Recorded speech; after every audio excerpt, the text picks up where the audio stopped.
know the deal. Let's bring it in, man. MIC Podcast, episode 164, where everyone is a master of their own creation. Our guest today, I'm even surprised she had time to show up to this. She's involved in so much shit, but she is the COO of PG Entertainment. She's also a social media marketer and event planner. Whatever you need her to do, she teaches dance. She does dance. You feel me? Whatever you need her to do, she can do. We have Bree Pryor in the building. What's going on, Bree? I'm great. How are you? I'm doing all right, Joe. It's good to just sit down and chop it up with you. I have the honor and pleasure of being on a panel that you are putting together and hosting this Saturday. So it'll just be good to even chop it up, prior to that. You feel me? And just kind of get your story, your journey of, how you just do all the stuff that you really do. I'm sure you just have some gems to drop. So it's dope to just chop it up with you. Say I'm all about collaboration. Hell yeah. So the moment we were like, we need another man for our podcast, Word. it was like, well, they reached out to me, so I'm going to reach back out. Nah, definitely. It's, you know what I mean? Little ecosystem. Real big on just having a network. Hell yeah, definitely. Reach out to me, I'll reach back to you, find ways to just everybody just collaborate and work together. No, just one person eating over here. Yeah, right. There you go. Eat me, I'm going to feed you back. There you go. No, and again, it's just you about creating that ecosystem.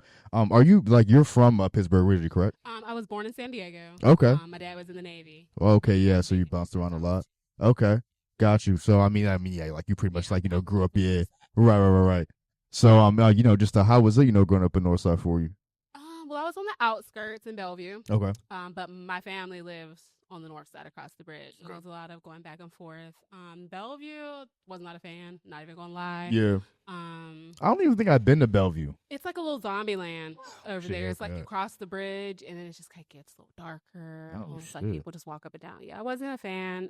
So I definitely was on the bus a lot, finding reasons to just leave. Yeah, right. That side. So that's kind of how I explored the city. I was about to say just wanting to get out of Bellevue. No, I mean, listen, and at least because some people are okay with that bubble. Some people are like, you know what, fuck it, shit is comfortable. I went to school with, who married people that we went to high school with, got kids, and they are all back still in that neighborhood. You feel me? I couldn't do it. Yeah, no, me either. But I'm just even growing up, were you always, or just even as far back as you can recall, when did entertainment or being in the entertainment world or the creativity artistic world even first appeal to you? Let's see. Well, I've always been a dancer. Okay. Music has always been something in my heart. I was one of the little kids at the parties, and my aunts was like, "Show 'em, Bree, show 'em." Yeah. Yes, that was me. Do a little dance for yeah.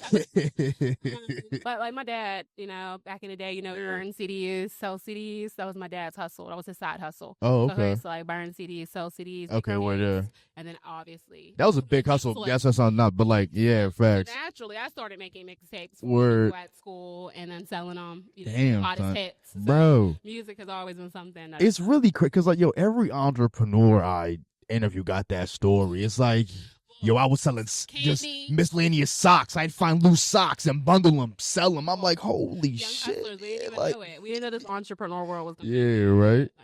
Word up. Yeah, no, so just what, so I know you said you were primarily in dance, what were some of your first creative outlets? Was dance the first one? Were you exploring other things or?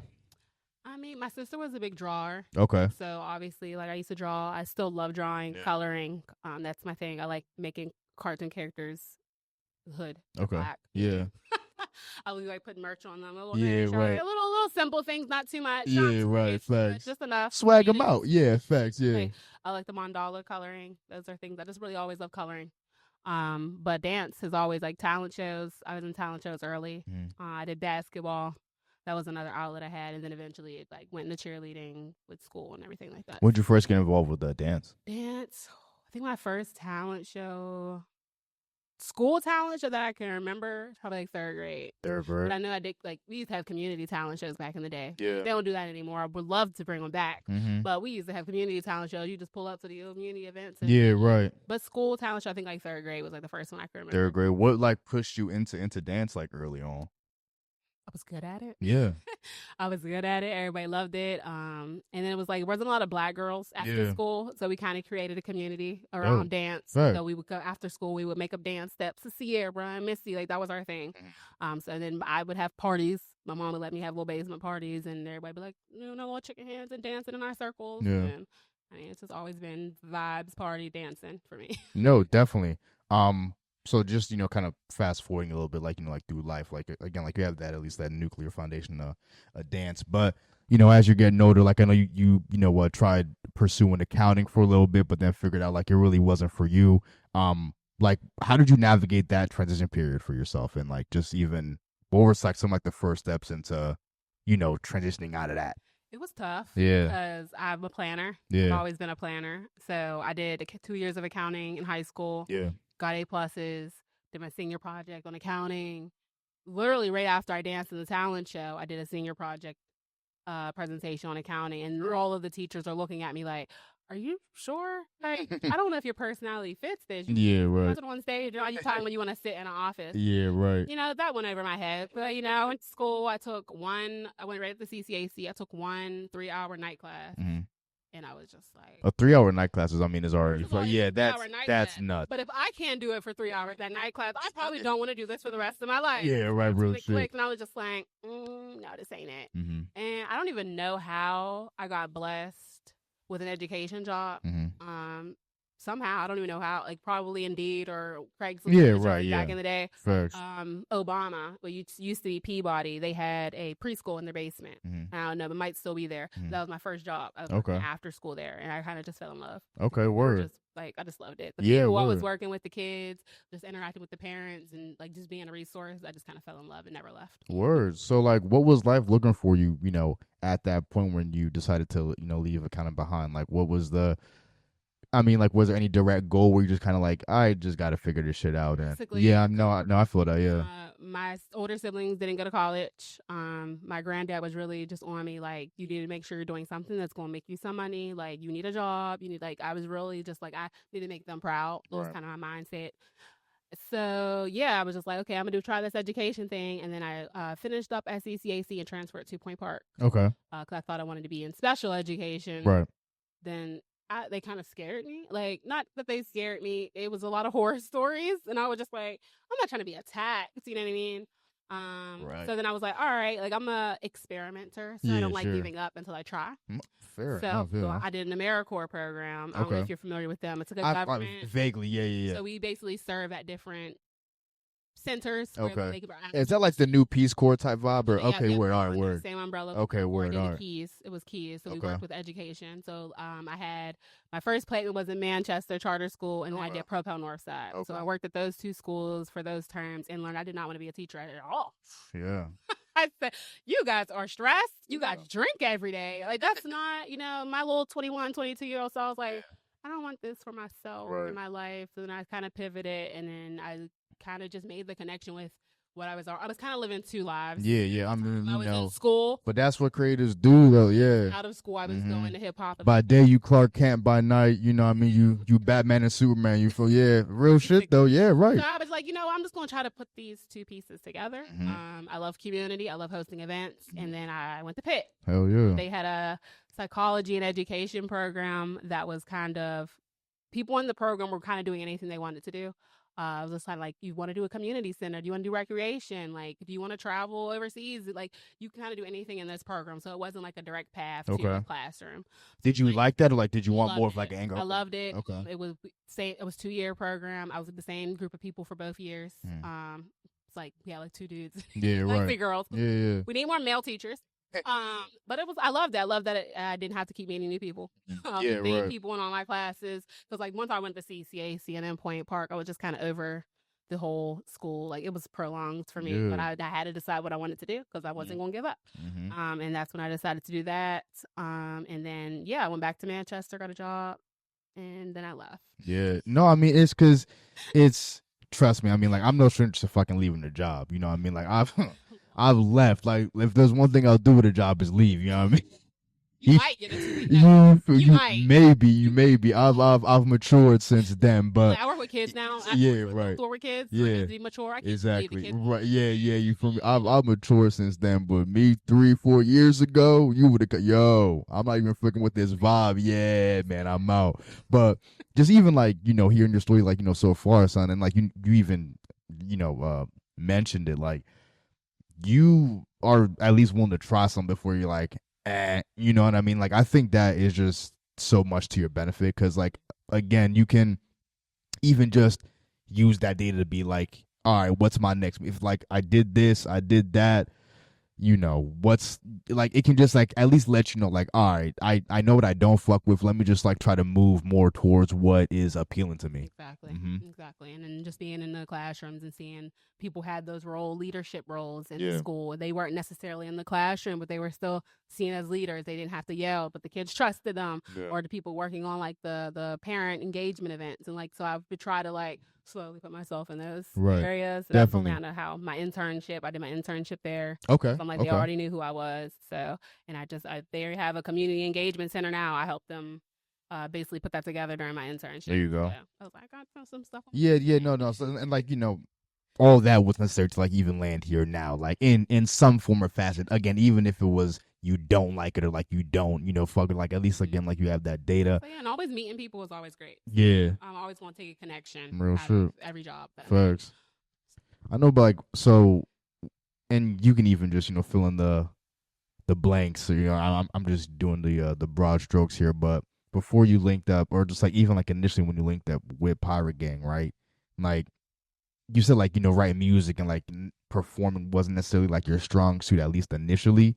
So like you're like, all right, like let me just chill and be a fan, I guess, quote unquote, right? But you ended up joining. So like what like motivated? Because like I understand that just because like as when you're looking at artists, like you're just like, damn, like that's dope what they do, but it's like the execution is like, fuck, how did like it takes such a fine tuning of years, and I mean like expensive, and it's just like it just so much goes into it. So like I understand what you were thinking initially, but then like on the other side of it is like I gotta like because like you just fuck with it so much. You're just like, I love this world. I have to just see what it's like. Like you can only stay on the sidelines for so long. So what motivated you to just stop from being on the sidelines and then just actually going involved in something that you were a fan of, which I think is like the dopest thing. Like, what motivated me? I would say sitting at meetings,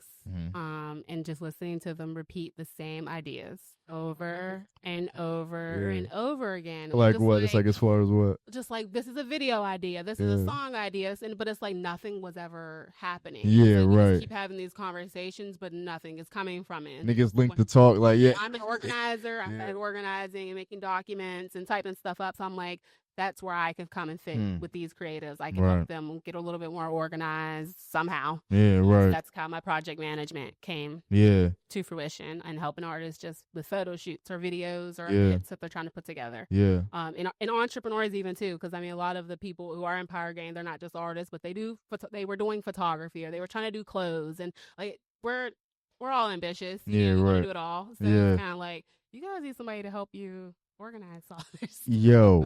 And it's just because you're clearly a creative person, but usually creative people, like you just said, are not the organized, structure, business type. So it's like, how do you think that, like, just like even being, a creative and like, an entrepreneur yourself, like, what do you think of is like the difference between you and like, other creatives as far as that goes, where, a lot of them are kind of adverse to structure and organization, whereas you like are just so in tune with it? That's a good question. I know my dad was really big on structure.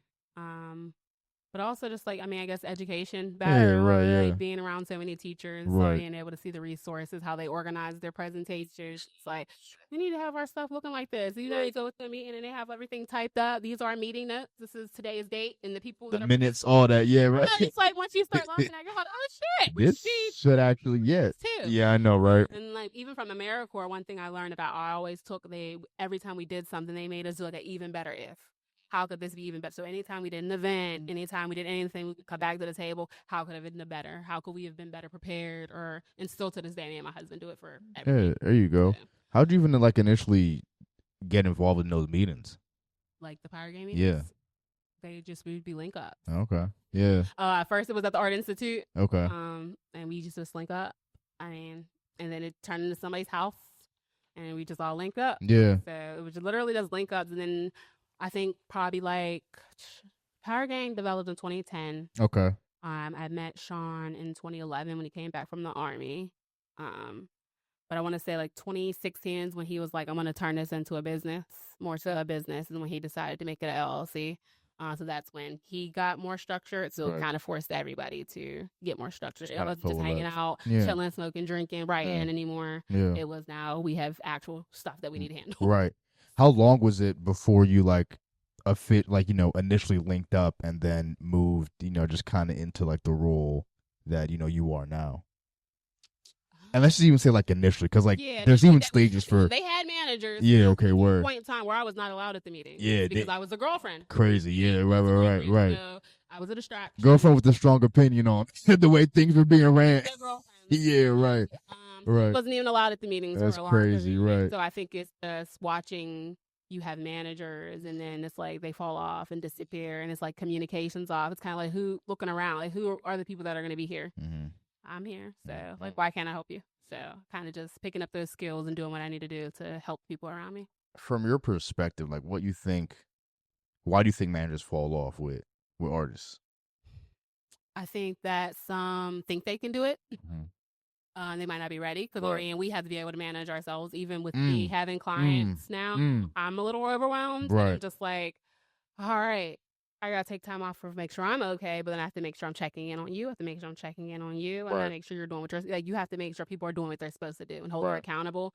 Not everybody is equipped to be an accountability partner. So if you can't tell them, and then it's like it mostly was women. It was mainly women. So it's like it's mainly a group of dudes. So it's kind of like I feel like that might have been that dynamic is right. Having to tell young dudes what they need to do, what they have to do. Right. Like, and then they wanted to be friends. Everybody wanted to be friends too. So it's kind of like you can't be friends with the manager. The manager's job is to be the manager. Got you. So I feel like that was kind of a disconnect also. Do you think they manage too many people? Yeah, right. There they can't give everybody the attention. Right. Do you think that like just even like the managing game in 2025, do you think it's necessary just with all the resources that artists can, just like that they have at their fingertips, like at least, initially? Yeah, I don't really think it's necessary. Right. Unless even if you're traveling, I feel like artists can build their own network of artists. If they're serious about it. Yeah, right. Yeah, exactly. You can find other serious artists. You guys can travel and go to these locations on your own. You don't need a manager. And that's just more money coming out of your pocket to pay a manager on top of making beats and travel and like, nah, it's not necessary. Right. It's not. Yeah, no, definitely. And when you start getting money, then you need you need somebody to manage that. Niggas be making money moves when they don't got the have the money to be giving people 15% to do shit. Yeah, right. But no. Hell yeah. Not at the local level. Word. People have been having this hip hop conversation for the last month. It's killing me. Killing me. Our managers need like what's the conversation like is that the conversation? Our managers, you seen the list? No. What list? What? No, Are you a Facebook person? Get me hip. Like sparingly, like I don't really be on. Word. So the girl made a list probably like a month or and a half ago, and not a lot of people knew her. This girl Kayla, she made a list. Not a lot of people knew her, but obviously people are like, what about this person? What about that person? Yeah, right. This person on there. What the? And I'm just like, girl, do you know any of these people? Like, this is her opinion. Yeah, right. She's allowed to do it. Yeah, right.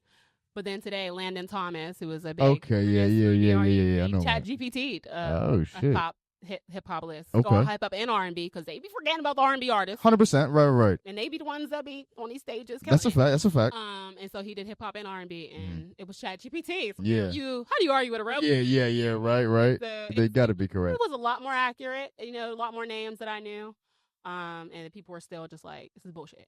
No. But everybody's taking their talking points like other podcasts. Of course. People are going to keep talking. Of course. But even the girl Kayla, she's like, I'm just going to keep making lists. That's what I'm saying, bro. Again, like, it's just like people And like I'm not obviously saying her, but like people that do make lists have made purposely wrong lists just to even like incite discussion. Yeah, you feel me? Just to incite discussion. But at the same time, we're talking about Pittsburgh hip hop. Yeah, So she's like, yeah, I'm just gonna right. keep doing it if it's gonna keep this conversation going. Right. You guys checking in a new artist. Yeah. I'm gonna make a list every 6 months of who I think is top right now, and I'm like, that's fair. I mean, we used to have the music video countdown, Yeah, and all that stuff. So I'm like, why not? yeah. Write just for Pittsburgh, right? Yep. That's crazy. Artists this quarter. Mm-hmm. Tap in, give people an opportunity to tap in. There need to be more outlets like that, man. Like, you know, just people willing to give opinions like that. You know what I mean? Like, you know, credible is the word. No, we don't need to listen from everybody, you feel me? But like, you know, people that are, you know, credible and like, you know, have a voice in that scene, like, please, you know what I mean? Like, I told her, I was like, I'll consult. Yeah. Like, I've worked with so many artists that are in different communities. So yeah, right. Communities. Of course. Like 3 different hip hop communities. Yeah, right. Like, but we have we've worked with so many different artists in different spaces that I feel like we could put together a list. And I'm like, there ain't no women on these lists. There'd be like 2 women. And yeah. Like, word. No, and like just we're the ladies. Even since just because we're on the discussion now, before we get back to your story, like, what do you think about the current state of hip hop in Pittsburgh? It's not the same. There's a lot of young people throwing shows. That's what I noticed. Yeah. Like, what eras did you see? Like, did you see like the Mac era, like when he was coming up, and like, really, okay, I think I got into it right after like 2011. Oh, I mean, yeah, so it was like he wasn't really here anymore. Him and Wiz, like, they were gone at that 2011. What? I was like, I was at 2011, 2012. I guess, yeah, yeah. No, you're right. Yeah, okay, word. So like Shadow Lounge, I was able to see Shadow Lounge. Shadow Lounge. I was able to see that whole era. So like a lot of the people who were in that era, they were still doing it. I don't know. Hollywood, Amber Epps, she just did a Pittsburgh Hip Hop Museum event at Emerald City. Okay. Last week. And okay. People brought like their old CDs, old T-shirts, like from the 80s. Like there were a lot of people there. So it's like it's building. I like to see that. Like that was a great event to see like the old hits like coming together and seeing that they're still here. Like they're still willing to put work in and help the hip hop community. But I mean, I feel like we've been the most consistent. I mean, with throwing the shows, we just like, I got to get back into it because like I started taking project management clients, so that took away from me doing showcases, artist development. But my husband, he's tapped into artist development 100% now. So he's gonna be doing a lot more stuff, just helping artists get their shit together. Yeah, definitely. I think. Because, again, like you just mentioned, the Shadow Lounge, like a legendary venue. I think, you know, we need more venues like that. If you just want to speak on, you know, just what the vibe of the Shadow Lounge was like, and, you know, what did it mean to Pittsburgh at the time when that shit was up? Like, the Shadow Lounge. I was probably like 19, 20. So, like, my husband was 2 years older than me. So, a lot of their shows I couldn't go to. Like, if it was on the South Side, I couldn't go. So Shadow Lounge was one place that, like, even if you were underage, they would make sure you can come in. You weren't drinking or anything. Like, they gave a little back room for all of that, but we had somewhere to go. I was about to say, like, Jaquaya May put up to the Shadow Lounge at like 17 or some shit like that, bro. I'm like, this is different. Like, this Shadow Lounge is different. Everybody, like, we watch old videos, and like everybody was tapped in. Everybody was paying attention. Like, yeah, there might have been a couple phones out. Right. Niggas were present. Yeah, that's what I'm saying. Like, to what people were doing and dancing and jumping up and down, and like we bring it's hip hop, son. It's hip hop. So it was like it was a different vibe for sure. I think the smallness of it kind of helped because I feel like some of these venues are like so big and they have like bars, and I think the render thing kind of fucked us up. You know, everybody wants to have a table and sell shit. You think it was too many like people trying to? People try to do like a lot of vendors. Okay. So it's like I feel like that kind of throws off. Like, is this a hip hop event or is this my shopping? A thrift shop? Yeah, right. I feel like it might kind of take that hip hop out of it, but we need more of the artists who are performing selling the merch. That's it. Like concerts. That's jewel. We talk about all the that's time. A jewel. That's a jewel. You're performing. You need to have merch. So I would love to see that more. Yeah. And less of the random vendors who 100%. don't have anything to do with the event. Yeah. Niggas selling hot dogs. Like, yo, corn dogs. Corn dogs. Yeah, right. But fashion, yes. I got blankets for you, blankets. Yeah. You know, I don't want to knock it. It's more hip hop too, but it's like you gotta let people know what they're coming for. No, I feel you.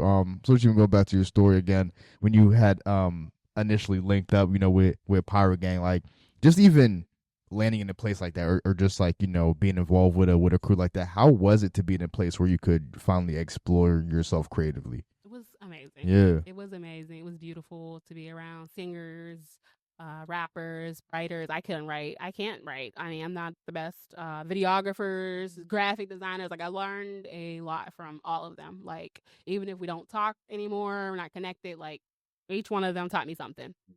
So I really was an observer for a long period of time, and just like taking it all in until I was kind of ready to just go. Hop in. Yeah, for sure. Like, I'd be trying to hide my skills, and then I'd be like, oh, let me see. And then, yeah. For sure. So if you just kind of want to get into, like a bit more specifically, like what was your role in expanding, right? Like as a, PG into, the entity that it is, now today. Ooh, I want to say the pandemic was a big shift. Fair enough. I mean, like as it was for everybody, yeah, right? I really kept us afloat during that period, just trying to find ways to connect. Because, I mean, one of our big words is connect. How do we connect with people if we can't go and host these big events anymore? So we started running Opia and doing like 8-hour studios. Opia Studios? Yep. Okay, word. Yo, shout out to Opia Studios, man. Like, yeah. Like, the first time we rented, they were still in Wilkinsburg. They were wow, on okay. the south side. Okay, word. And shout out to Patience, because she let me know about this spot. We booked it for like 8 hours, and we were just like, bring different, like, I had a bunch of brands merch because everybody was selling merch back during the pandemic. Word, yeah, I mean that is true. I might have had merch. I might have had a sock out there, like, yeah. So I'm like, okay, like, let's come together and take photos. At least, something. That's the way we connect. It can be more intimate. Can use the space, yeah. Like can actually utilize the space, yeah, 100%. And it turned into it just kept happening. Like, we just kept happening. We started. I think we had 3 photographers. Okay. And then when he moved over to the south side, it like expanded to like 4 or 5. And then we had models signing up, and it just was like a whole day. Then we started getting props and throne chairs and smoke bombs. And so it turned into this whole like, I want to say we did it probably every 2 months of a networking event. And it went into 2021, 2022. And then I ended up making a magazine. Okay, word. Dope. Because I was like, all these photographers came out to learn, to elevate their work. Let me pay homage to them by putting them in this magazine. How long was it? Like what was the magazine called, and like what went in? Armada magazine. The Armada magazine. Of our Armada magazine. Okay. And so I did one. Our first issue featured all the photographers that were in our shoot. And then I want to say 2023. We did our open mic competition, and then one of our, because when we throw events with artists, we make sure they get things. Yeah, so all of them were put into our magazine. They got interviews. They got photo shoots if they were able to make it. They weren't able to make it because I don't like bad photos. Yeah, right. So we made sure they had good photos, white backgrounds that they can use for future flyers, future branding, and we really just try to set them up for success in the future. So it's like, especially if we're going to charge you, because we did charge for the competition because we're giving money away. Right.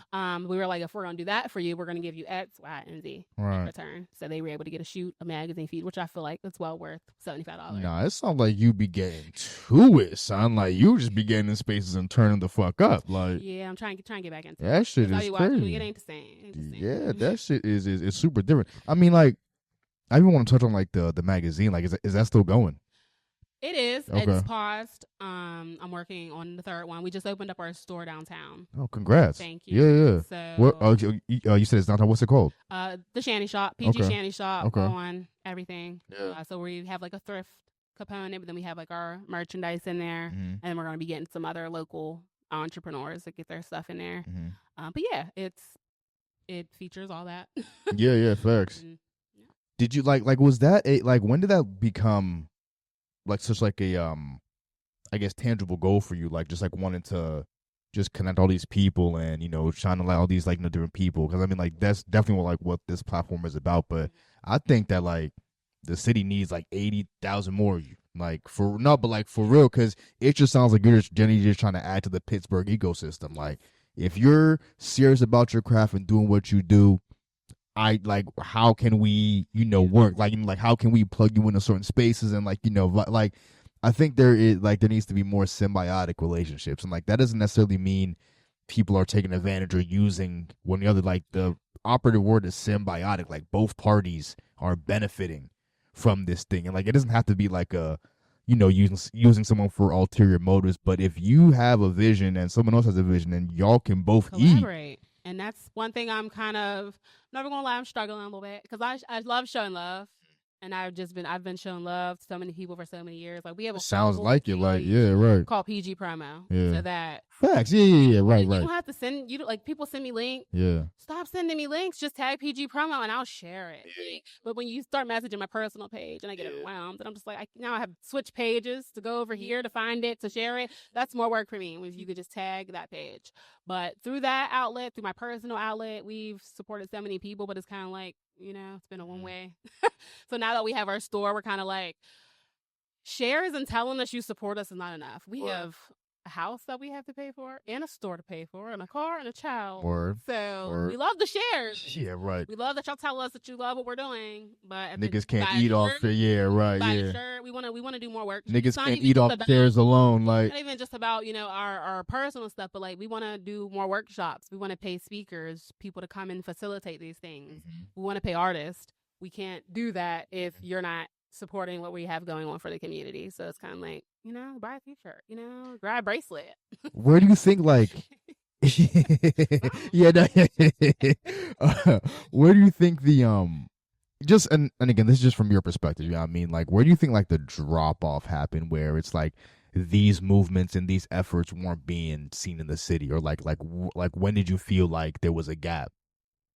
You mean like just movements altogether? Yeah, no, just like wanting to connect people with others and like, I think it's people being used. Yeah. I feel like people get exhausted. I mean, talking to people, period, can get exhausted. But having to keep running into the wrong people will make you not want to do it anymore. And I've had so many people tell me like, Bree, now don't stop being who you are because you ran into that one bad seed. And it's like, I needed to hear that because like this is who I naturally am. So I don't want to force myself to be. Of course, right. Yeah, no, right. There's no, like, everybody else is this way. Waste of time and energy. Exactly. So I'm just kind of like, just keep on moving on my journey, keep on sailing and let people do what they do. I don't take things personal. Yeah. It's like, kind of tell myself, you're using me. Maybe you needed me at that moment. You know what I mean? I did my job. My job is to connect people. That's God's job if you want to, do my job the other shit. Is to connect people. My job is not to put you on, make you famous, make you go viral. If I was able to connect you to somebody that helped your business, then I did what I needed to do. Right, facts. And so that's when sometimes I just got to back away from certain relationships and just be like,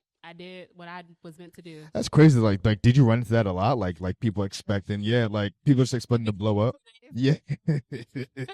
And I'm surrounded by a lot of men. Yeah, so right. I want more feminine energy around me. So I do get ladies they don't really want to they don't really feel for damn about me. They just want me to help them with flyers, or me to help them get photo shoots, or me to help them, get things that are going to help them. Then it's like I sit back and it's always after the relationship's over. I sit back and I'm like, what the fuck did I gain from this? Yeah, I mean, that's how it usually goes. Relationships like, damn, they didn't do nothing for me. Right. Or I'll go through my clothes and I'm like, why? I got all these t-shirts from this person. I wonder how many of my if they have this problem. You know what I mean? And so I just be like, I've thrown away so much merch. Yeah, right. That's or funny. Just give it to the store because I'm just like, I don't wear this anymore. Yeah, like, right. I know those people don't have those issues because it's not, you know what I mean? But it's like I did what I was supposed to do in that relationship. I showed you what support was, and people realize it after a while. There have been people who come back. Like, damn. They're like, shit. She really did fuck. Yeah, you know what? You feel me? Like, yeah, she really did go out of her way to do X, Y, and Z. And damn, I really ain't cop shit from her, but she bought 5 of my shits. And like, you know what I mean? Yeah, it gets crazy. People are not built like me. Yeah, right. They realize that. And that's okay, though. But yeah, that's cool. You know what I mean? Like I think a lot of... I just hope you learned your lesson. Yeah, right. Because, I mean, there's a lack of people that are that genuine. Yeah. Like there's a small percentage of people that, want to see you genuinely win and like without actually fuck anything like I don't want anything at all, right? I just want you to win. That's my thing too. It's like I don't want nothing for I just love seeing dope art being made, dope artists collabing, just the artistic and creative ecosystem thriving. I don't want anything from you. Like that's what I'd be like, kind of like that's like I don't want nothing from you. I just want to chop it up on the podcast, kick it. You know what I mean? And that's it. You know what I mean? And just, have people tell their stories and all that shit. So I definitely get what you're saying. But how have you now changed your approach, right, to your career? Just like, considering that. I'm more intentional. I don't just kind of give too soon. And I just kind of move and just watch and listen more. Don't really jump into conversations too much. I kind of look for people who already have something going on. Of course, right. Like, versus trying to help people build. Like, if you don't know how to make a flyer with no typos or you don't know how to promote an event, I can't teach you. I don't want to teach you those skills. That's something you have to pay me for. Yeah, right. Versus somebody who already has all that stuff established and they just want somebody extra. Yeah, just like that extra nudge. Yeah, right. I can help you because I know that you're yeah. capable of doing it on your own. Yeah, right. But you want that support. Like, I can't build people up Fuck from the no. ground. Yeah, fuck no. Yeah. Because then they take it and they're like, damn, well, I got everything I needed. Facts. Let me go be Bree. Mm-hmm. You know. Real shit. Yeah, no, definitely. So just like even with like, you know, like the whole dance aspect, right? Like you did dance, like, you know, you taught dance for a little bit. Was that like, was being in that role, just even like, you know, from a teaching standpoint, right? Was that role, because it sounds like it's a pretty natural role for you, like, you know, like being a teacher. So like, was that something that you just kind of fit into, or like, did you have to, I guess, kind of, what's what I'm looking for? I develop that. Not gonna lie, I don't like teaching dance. Okay. I mean, I can like to adults. I can jig with the kid. Yeah, you know right. what I mean, but it takes the fun out of it for me. Like, it's just I overthink, and then I'm sitting there like thinking about moves. No, I don't want to do that one. No, I want to do this one. Then I'm looking up YouTube videos like, what? Like, it's just too much work. I would rather just dance. Yeah, I mean, no, facts. Dance. Yeah. I would go to dance classes. I love going to dance classes. I go to people's local dance classes. But I don't really like being the one choreographing or teaching. Unless it's like a freestyle. Yeah, word. But I don't. Did you like? Were there any moments where like you choreograph anything for artists in PG? For MPG. Yeah. I did one for my husband, obviously. Okay, word, yeah, right. I did do a video for him, and then I had a plan to doing something with one of the artists. Would never happen, but I did a couple of things for other artists. Okay, yeah. How did those go? Yeah, a couple times. Yeah, it was just I did like choreography videos of me just dancing to their songs, but I had a professional videographer who shot it, so that was kind of where it was an extra touch. But yeah, it was just kind of like, this isn't fun for me. Yeah, right.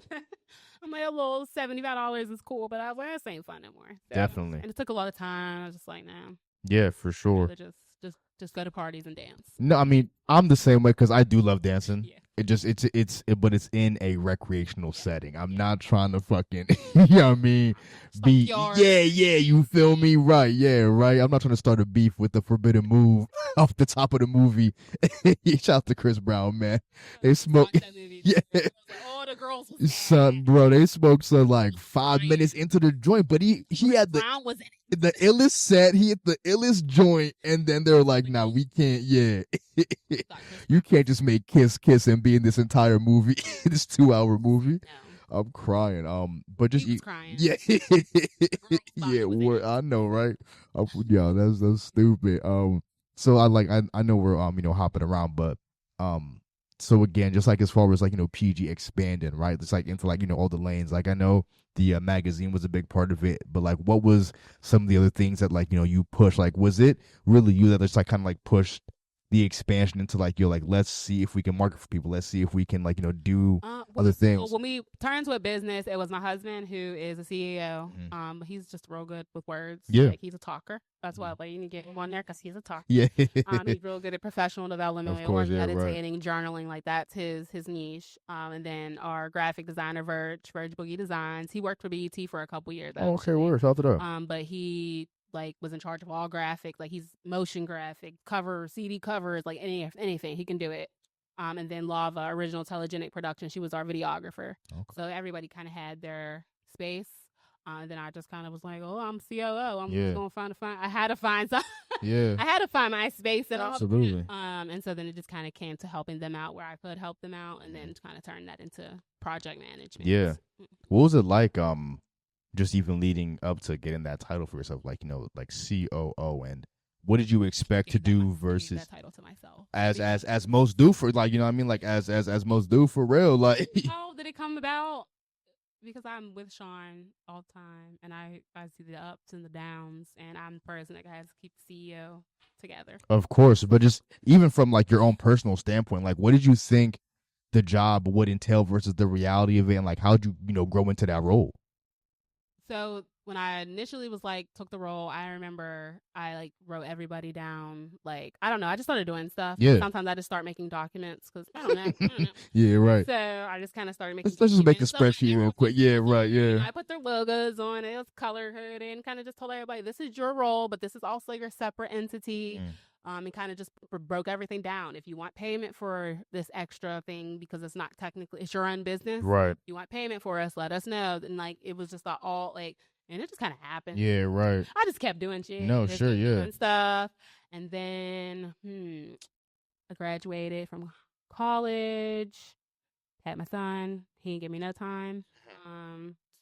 Then I became a teacher, and then I was teaching for about 3-4 years. Yeah. And then I left in August to do this full time. Nice. So it was just hard because like I was trying to do the COO stuff and like kind of just create things. Yeah. But I was also trying to be a teacher. Yeah. So I was kind of just like I took a chance on myself. Like, what if I did this full time? Yeah, because you're burning the candle. Yeah, on both ends. Yeah, otherwise. Help creatives full time. Yeah. That's where I'm at right now. There you go. No. So like, at what point? Because like, again, like you wear many hats. So like, at what point did you get into like the modeling bag and like performing in like the music video? Yeah. Forced to model. Okay. How were you forced to model? Yeah. Go in there. Because I was a woman. Yeah. And we have T-shirts, and there weren't a lot of ladies. Yeah. Fair. Yeah. Right. Then our photographer was a woman, so naturally she was like, "Bree, stand over here. Yeah. Bree, you want to do a shoot?" And it's like, I mean, my mom always took me to the mall to get pictures. Yeah, but I was about to say, like, you fell into the role very, very. I've seen some of the shoots, Bree.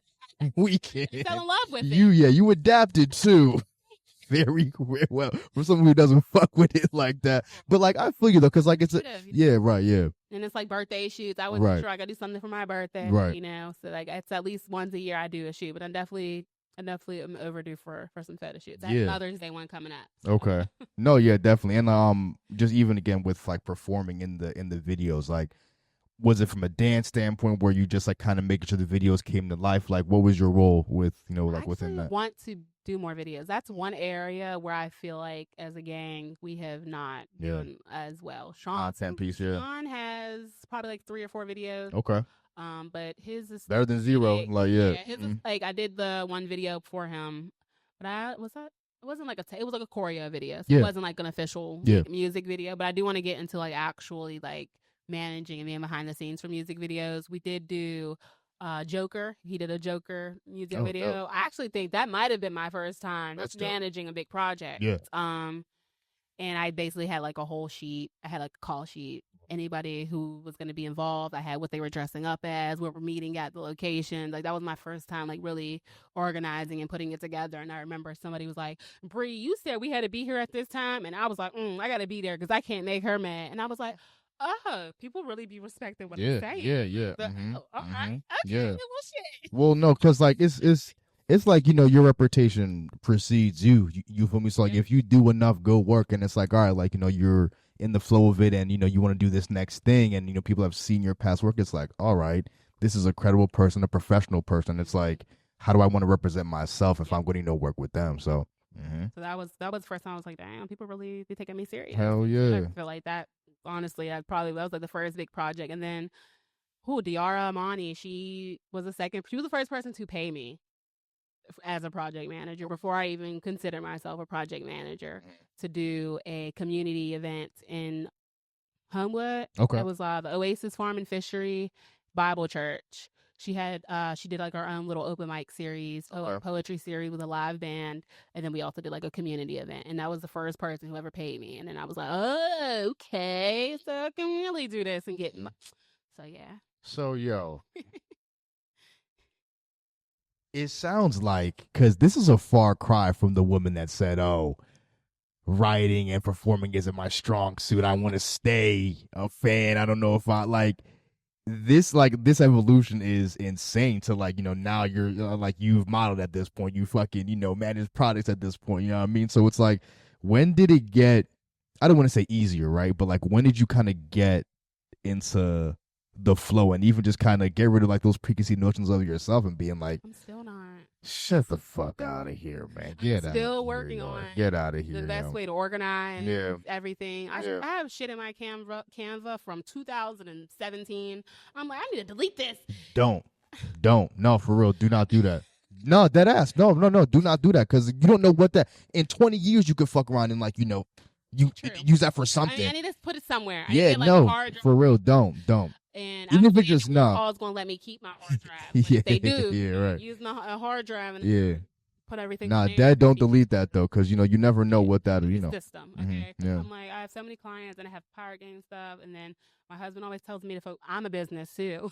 You are, that's a fact. I need to make sure I have my own personal task list, and so I'm still perfecting. When you started like managing projects and all that stuff, like what did that come natural to you? Just like even dealing with artists and like creators on that level, like what, like was there any like learning curve for you? Yes.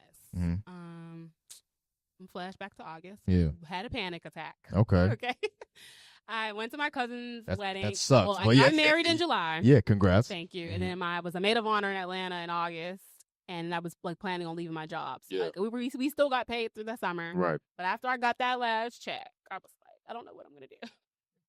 I've always had a job since I was 16, so like just the thought of like I gotta really hustle. Yeah, you know what I mean? I'd had a panic attack, and I kid you not, probably like a month later, Toki, Cookies and Kink, she's like, so I'm moving to Thailand, and I need somebody to take over all my events. And I don't know, you and Sean are just who I thought of. And I'm just like, what? Well, yeah, like first, what is in Thailand? Like, yeah, right, yeah. Right, like, you know what I mean? And so we started taking over her Cookie Secrets brand and hosting her events. Okay. So she's one of my clients. Yeah, it's dope. And so just like bringing in more Black people, that's her goal, to bring the community, more people into the community. And then I have another client. You're gonna like this one. We're hosting a Mayzam in Maryland. Okay. It's a month-long exhibit. Black Art Expo is the page on Instagram. Where in Maryland? Hyattsville, I believe. Oh, shout out to Hyattsville. Okay, word I. Yep. So it's going to be June 21st to July 20th. Nice. Featuring all Black. The whole theme is Exodus. So it's featuring all Black artists, visual artists, dancers. There's going to be workshops, the community stuff. I don't know if you're familiar with PLP Shani. She worked for Shade Room for a little bit. Okay.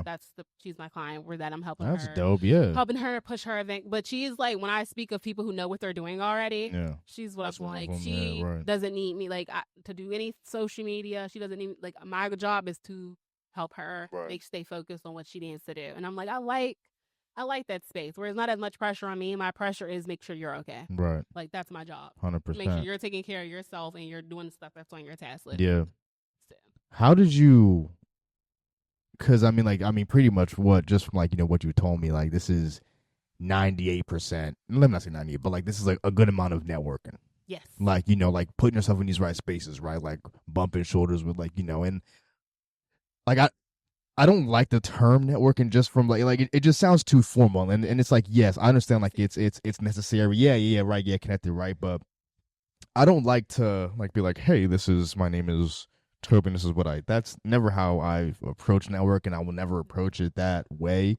But I say that to say, like, for you, right, like how did you approach networking, and then how did you just kind of frame it into like not even seeing it as that, but making it easier for you to connect with these people. Honestly, I feel like just being me. Yeah, right. For so many years, I feel like just being a supportive person, that by the time it turned into me doing something, people already knew that it was valid. Word. They're like, oh, well, I mean, like she's hanging out with these people, she's doing this, she's in the scene. Like, I mean, we can't say she's not. Would you just like find out about events through just like? We just started hosting our own Halloween parties and you know what I mean, things like that, and then eventually it just turned into. I mean, the older people stopped hosting events, so we just kept it going. And then it we're really big on like highlighting all 5 pillars of hip hop. So like whether it's DJing or dance or fashion, like we try to have our hand in all those things. So yeah, we just started throwing showcases. Yeah, right. Like, I don't know, we want to do our own thing. Mm-hmm. And bam, but the people they trust me. They're like, I don't know, Bree. I mean, I'm smart. I think I'm smart. Oh yeah. I don't pop off on the internet. My presence on the internet is very authentic, I would say. It's Right. professional. If I have to say something, I say it, but I say in a positive manner. You know, I don't have to degrade anybody. Of If I have course, to right, say right, right. anything. So I feel like people just kind of have that respect for me on that level. So they're like, we trust her. Like, so I really didn't have to do much networking. Yeah, right. But social media is a gem. Yeah. I've met a lot of women through Sure, social yeah, media, right, there you social go. media groups. People come to our events, social media groups. They come. They're like, yeah, I saw it on social media, and I'm like, powerful. Yeah. Very powerful. When it comes to like, managing these projects, like, putting these events together and like what is some of the I guess hurdles, right? Where like you initially just like as far as like just like kind of getting your feet under you in this in this lane, what were some of like the hurdles for you personally, like, or were they like, because again it sounds like you had all your ducks in the You mean row, like for putting events together, dealing with getting the venues, dealing with the artists, dealing with and that's where I'm at now. With the just like marketing as far as like SMS text messages and then sending out emails and then the follow-ups and then like you responded interested to my Facebook event, I should probably DM you, and like just all the communication pieces. That's a lot. I don't like making flyers as much as I used to. I'm just like, I don't want to do this. Yeah. But it's fun. I like making youth flyers. Like, those are cute. Yeah, right. It's like, and then you send it back to me. You tell me you don't like it. I was just like, I don't even want to do this. Yeah, right, so I right. think like creating flyers, I think is probably creating the promotional content is probably what takes me the most time. Okay. To get started, and then just like contacting people is a lot. But like I love promoting and sharing and connecting with people, but it's a lot of work behind the scenes. Of course, right. It's a lot of work behind the scenes. Yeah. So where do you think like this, like the want to shine the light on others for you comes from? It's a good question. I always kind of reverted back to school. Like, I being that only black kid in school, like in my class, like I had those experiences where it was just me. Like, you look around, no, you know what I mean? And it's like, they always highlighted me though, because I smell good and my hair was nice and my mom made sure I was dressed cute. You know what I mean? But it's like, there's more to me than what's outside. Right, of course, you know what I mean? So I don't know. I just always wanted to highlight, especially kids, youth, especially the black youth, because I've worked in schools, so I see the things that happen. Right, right. Even if it's not anything like physical, it's just like the way that emotional, mental, right, just the way like the teachers interact with them or little things like that. It's not like you're not from our neighborhood. A lot of them, they'll drive an hour. They're nice neighborhoods to come to our neighborhoods to teach the kids. And it's kind of like, I pride myself on living where I teach. I'm gonna run into these kids in the dollar store. You know what I mean? I'm gonna be parking behind each other, like we're gonna see each other. Right. That's why I'm like, I love the North Side. I only teach on the North Side. Okay. Because I know these kids. Yeah, right. And they know me. Yeah, right. So it's like I think that like just make like youth aspect and just making sure like it starts young, but like just because you're an adult, that doesn't mean that you don't deserve love and to be highlighted too, because not everybody got that love. So that's why I just like I'm really mindful about how people grow up. Not everybody has a strong community, and so everybody needs some loving and hugs. Yeah, no. Shout out to that. So how has it been? Just kind of balancing, motherhood with the many hats that you wear. Yeah, it's hard. Yeah, of Son course. wants my attention. He wants to be around me. All the right. time. Mama's boy. Not even. He's a parent boy. Okay, He just wants to be with us. Yeah. All the time. He hates our events. Every time we're like, we have an event, he's like, is it a kid event? We're like, not this time. But we are working on like a PG Ohana brand. Well, it's established. We have a logo for it, but it's just gonna be more like family outings. Yeah. So like we can get our kids together and go to the museum and the parks and kind of create that community that we used to have growing up. So that's one of our goals. So we can bring him along with us. Dope, So we really want to get a trailer so that he Yeah. can just be on the trailer and ride along with us, and then we can just have somebody on the trailer. We can take turns. We can take turns going to the trailer to check. Cry, yeah, right. That's my man. Yeah, word. No, nah, and as it should be, right? Yeah. But how has it how has it just motherhood, if at all, affected or shaped how you approach your career? I definitely do more mom stuff now. I'm married, more mindful to mothers. Yeah. I used to say like we all have the same 24 hours. No, the fuck we don't. Does your 24 look a little different? Yeah. 24 looks a lot different. Yeah, right, yeah. I'm definitely just more patient, more mindful. Like you got, especially if people have more than one. Right. It's kind of like I have one, and he be getting on my nerves sometimes. So like, I mean, make sure I give you this space to breathe. Yeah, I was about to get done. Yeah, right. Together. So just even to that point, like we got the same 24 hours. Like that statement was probably true before they dropped the show 24. Then they saw this nigga Jack Bauer's 24 hours. And it's like, we don't have the same. This nigga got to do what in a day? He got to fly to Tokyo and defuse a bomb and then fly back. Yeah. 10 o'clock. He didn't already started. Yeah, he only got 12 hours left to defuse whatever's going on. You just waking up off the vibe from Saturday. Like, that shit was different, yeah. But like you just say like it just made you more mindful and just like what like. It made me go harder. Yeah, right, yeah. Mm-hmm. For sure. What were some of the because like again we were talking about it, like creative people, artists, and like whatever you want to brand them as, like did you face any issues with like professionalism, like promptness, you feel me, like yeah right late, or just like what are some of the frustrations that like you deal with? They love being late. They love, I think the biggest floating in, right? I think the biggest thing with showcases is stressing. Do not leave when you're done performing. Come on time so you can see everybody perform. You know what I mean? Because it's kind of like this thing where people will show up right before their performance. Yeah, right. Slide out when they're done. But how are we all supporting each other if you're not even watching everybody else perform? Like, you know what I mean? Like, they're not going to show you love. Like, your energy matters. Like, that's people don't realize. A lot of people in this city have buzz because they show love. Mm-hmm. They support people. They're kind. A lot of people don't because you're assholes. You come, you might bring your 10, 15 people with you, perform, and then get 10, 15 people leave. Yeah, you're stingy. You're not giving them the opportunity to even learn new artists. Yeah, it's like, have like a new set of ears, like, hear them, see them. Mm-hmm. And so I feel like that's one of the biggest things with art, and just being on time. Yeah. As a creative, I know that we're all entrepreneurs and we're on our own time, but you still have to create a schedule for yourself. You still have to clock in and clock out. Yeah. So just be on time. Mm-hmm. When you're looking to collab with people, just work with people as clients or otherwise, like what are some of the traits that you look for? I research. Yeah. Just like you. Mm-hmm. I go on their Facebook. Mm-hmm. I take blood samples. First of all, I want to know if I can find blood samples, I find it. Yeah. How often are you even promoting yourself? Because sometimes you'll go on people's pages and I'll scroll for 5 days and I'm just like, is this what you really want to do? This, and my whole thing is like, what do you do?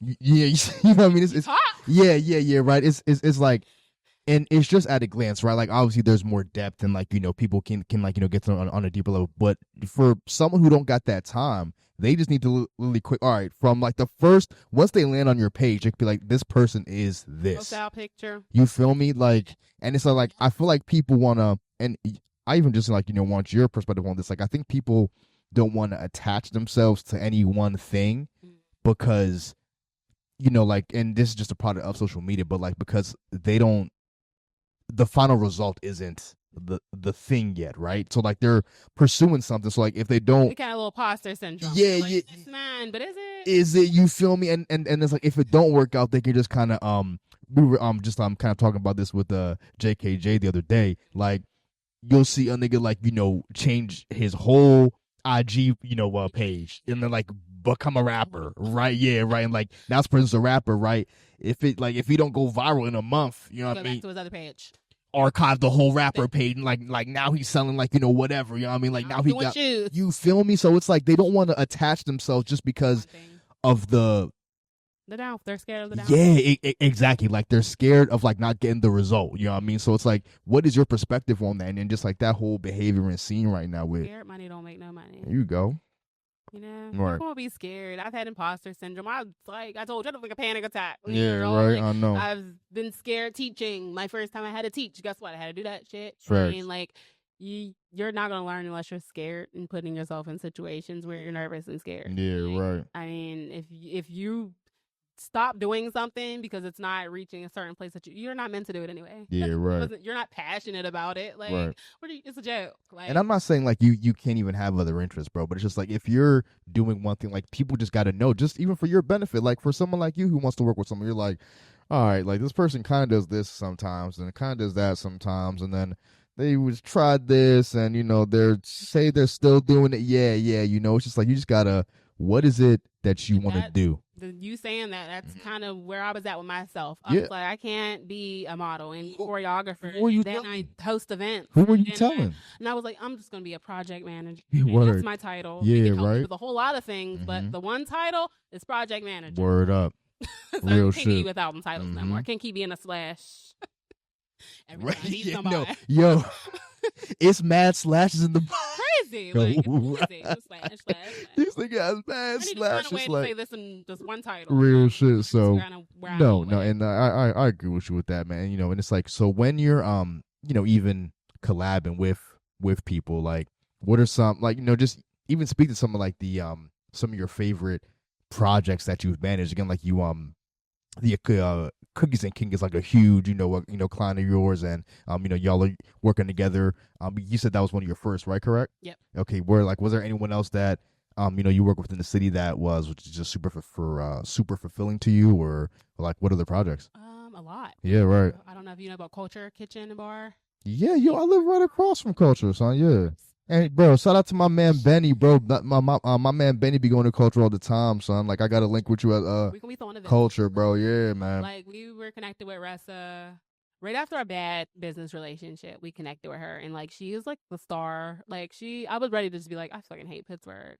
I hate people. Y'all are users. And I met her, and I was just like, you're not all like that. Yeah, and right. She was just so supportive, and so like she looked out, and still to this day, like she was like one person who would come to my house, sit down, talk to me 5 hours. Son's running around, dog, like she didn't care. Right. You know what I mean? So it's kind of like as a mom, having people that are willing to come sit down and talk to you, like that meant a lot. So it's like crazy. We see me as a person, not just an entrepreneur. Right. So she definitely like shifted my whole perspective on, and then like she introduced me to a network of people that she's connected to that I work with now. So like I'll forever be grateful for her connections. Because she used to do like mobile bar pop-ups at a lot of our events. So and then she got her own spot. So like, and we're doing Barrel and Flow. Yeah, there you go. Nice. Yep, nice. We got our Barrel and Flow collab this year. Yeah, congrats on that. That's dope. Yeah, that's congrats on that. Time SPG. Yeah. The graphic designer got it, and then Sean got it. Word up. Congrats on that. That's fucking awesome. Yeah, absolutely. I'm excited. Yeah. I'm excited because we're present this time. We don't have to worry about work, any of that, so we can really like. Were y'all not like as present last time, or like what was the deal last time? Sean was working full time, so like it wants you to kind of like go to the breweries and kind of connect with the people. And right. We didn't really have time to do the luxury to do that. Yeah. So now this time we're like we can actually be there and be a part of the. No, that's gonna be bad fun for y'all. Yeah. So we're excited for sure. I'm gonna say that, like, I don't know. We have a big network. I mean, there's so many artists we've worked with. Malik Long, he has a podcast too. But he's he supports everything we do. My husband does a lot of men's mental health stuff. He'll show up for that. He showed up for the women's events. Dope, super dope. So it's like you have to pay attention to the people who don't just show up when it benefits them. Yeah, right. If like a lot of the artists in the city, and they're like, and I have conversations with them, and some of them are learning. Like I have to go to shows I'm not performing at. I have to go to parties sometimes. Yeah, right. It's okay to just go out, y'all. You do not always have to be on stage. That's true. Go out, connect with people, and then maybe you'll run into somebody and be like, "Yeah, I do music," and they'll be like, "Word, let me hear it." Yeah. Like, let it just happen organically. Right. You know what I mean? And so I just paying attention to the artists who are willing to just connect with community, because that's what we're all about at the end of the day. Yes, we love art, but community is our core. So it's kind of like, are you actually about community, or are you just about your art? Mm-hmm. So. How do you go about staying tapped in?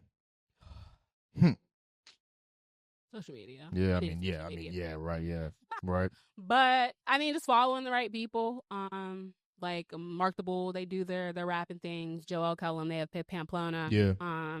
And then we got Mr. Abel. He does a lot of stuff at Forage Urban Winery. Okay, yeah. Every Tuesday. Mm-hmm. So just like, I mean, like we're connected to the people who are throwing the shows. We just gotta get out there and do a couple more. They do Check Your Mics at Culture. Like there's a lot of stuff going on in the city. So I just pay attention, support. Yeah, you know, I like their stuff. I'll comment on it. I'll share it on our PG promo page, so that when the time comes for me to be like, hey, yo, we're working on this, they aren't like, who the hell are you? Mm-hmm. You know who I am because I've been supporting you for months. Yeah, right. So that's kind of I like to build it slowly. I be Yeah. watching people. I was watching y'all, Word. and I'm the song with the Andy Warhol. I was like, yeah, like I know what masters and creation is. Word. Dope. Fire. No. Shout out to them. And hey, we appreciate you, yo. But just even from from your perspective, right? How has just like apart from the obvious, right? Because like you said, when you were initially going to the meetings, right? It was just like a whole bunch of ideas, not necessarily like one direction, right?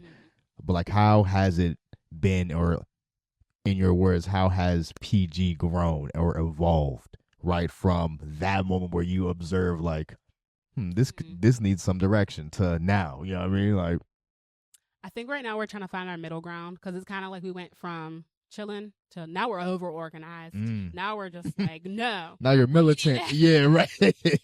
Y'all are marching, right? All this done before we do this. Yeah. And when's the march? Especially with content. I think content is probably like the most like issue with us. We have so much content. Yeah. So many people performing. Like, and it's like I want to just consolidate it. I just want to put it all out. Our PG promo page. I just want to like. Yeah. But we're like, wait, we got to get a new logo for our PG promo page. Like, we have steps in order so that when we do start doing that, everything is organized. Yeah. So it's just like content. We're like overthinking the content right now, and just calendars and scheduling. But we kind of just gotta find that middle ground where it's like, just go, just go, and it'll happen. Because like that's what I'm learning through the my content fellowship. Is just kind of like there's no rules to social media. There's no rules to the algorithm. Just post. Just post. Be you authentically. Find your niche, find what your audience is engaging with, and just keep doing it. Right. So, like, we'll be overthinking. I can't. I'm probably not going to drop no content until like June now. Wait, why not? So much content. Yeah. Like, because it's like I'm working on content for Cookies and Kink event. So it's kind of like when I'm event content doesn't stop. It's like once that event's over, guess what? After April 26th, I'm going to be prepping my event. Yeah, so right. Kind of like. Is it just like you have like an issue just like kind of like finding like a time to post them pretty much just because like you have so much? It's just like, when do I even post this shit? Like posting them, creating, like putting all the content together and actually making the videos. Like I have so many want to do ideas that. in Instagram and TikTok, and like I've done the batching content. You know, I worked as a social media manager before. Okay, I was about to say like you can just pay someone to, I did a social media manager for AMAC Media. Her also another one. She was the first person hired me to social media. Yeah. But yeah, so like she taught me a lot. It was just like do content. You know, do it all in one day. Change your shirt. Go ahead and do some more. And it's like it's okay. But that's what I'm trying to get back into. Just like sitting down and taking about an hour or two and just recording whatever content I need to record, and then just having it scheduled and ready to go. How would you say like you've evolved? How have I evolved? Yeah, just like even as an entrepreneur, just like as a creative, like. I think I trust myself more. I'm not as like scared to speak my mind. I think I've gotten to the point where like you'd be like, this is our special guest. I'm the special guest. Yeah. You know, I just have to think more highly of myself and be more confident. So that's where I'm kind of growing into myself as a woman. Being more around my feminine energy. I think that helps. I've been around so much masculine energy that I've been forced to kind of just be like, you know, get this done. You know, but I feel like Cookies and Kink, she's kind of forced me to be around more women. So that's kind of how my femininity come out a bit more. Just trusting myself more as a mom, as a wife, as a woman, and just seeing that I know what I'm doing. Like even leaving my job and then falling into all these opportunities, the Andy Warhol Fellowship, this podcast interview, like everything happens for a reason. And so I kind of just have to trust myself. Yeah, no, please trust yourself because you out here body and shit like, and it's super casually too. You just be doing so much. Yeah. Real shit. No. Trust me, we see you, good sister. Like we definitely see you. And just since we're even on the topic, right? Like, talk about the Cookies and Kink event, how it came together. What went into, like getting it together, and just what even people could expect from the event and all that. Okay, so I was hired. My expertise is marketing. So that's what I was hired for. So I had to learn all this kink community stuff myself. Right. So the first event was our munch. We do munches, and it's just like 4 or 5 course meals, which is like everybody loves to eat, right? Yeah, right. But like a munch is just like-minded people coming together to with whatever the topic is. So Yeah, people right. come together and do munches for Dungeons and Dragons. They come together, and play board games. Right. But ours is just to talk about kink in a safe space.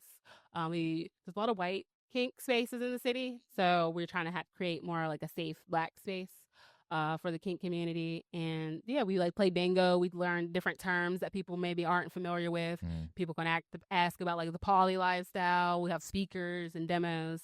That was our munch event. And then the cookies and kink is like supposed to be like the actual like party. Yeah, right. But it's not wild. Yeah, Like right. I'm telling people all the time, like Toki makes sure her events are really elegant. Right. Like yeah, no, it's not like people aren't doing stuff out in the public. Yeah, right. No, that's not. It's kind of like you can come with your partner, you can come by yourself, you know what I mean? It's up to you wherever your comfortability is at. But we really want people to come, you know what I mean, and just feel empowered, feel confident, especially women. Yeah. You know, her whole mission is just like helping women through cannabis and sexual empowerment who heal through trauma. Yeah. So it's like if you've been through a traumatic experience, come in a safe space where you can feel sexy and take pictures and dance and not have to worry about, you know what I mean? You got ads, you have moderators, making sure they're not going. But it's like, if you like this and you want to get freakier, we know people. It ain't easy.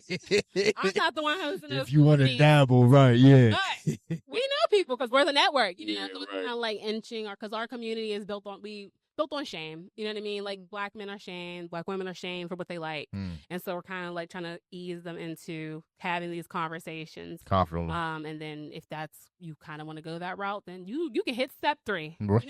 You know? Right, yeah. But it's baby steps. I feel that. Baby steps. Bree, I want to thank you so much for coming through and just sharing your story, your perspective, you know, just and you're really just showcasing what you do. This is the point of the pod where you know, if you got anything to plug, where people can find you, where they can find your PG promo page, the PG entertainment page, you know, plug that. But thank you so much for coming through. We appreciate you, yo. Appreciate it. Absolutely. Yeah. Floor is yours, yeah. PGNT LLC on Instagram, Facebook, and through there you can find all our other pages.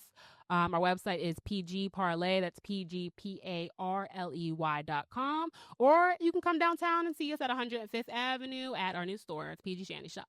Hell yeah. Listen, man, MIC Podcast, episode 164. Bree Pryor in the building. And we're out, bro. Peace.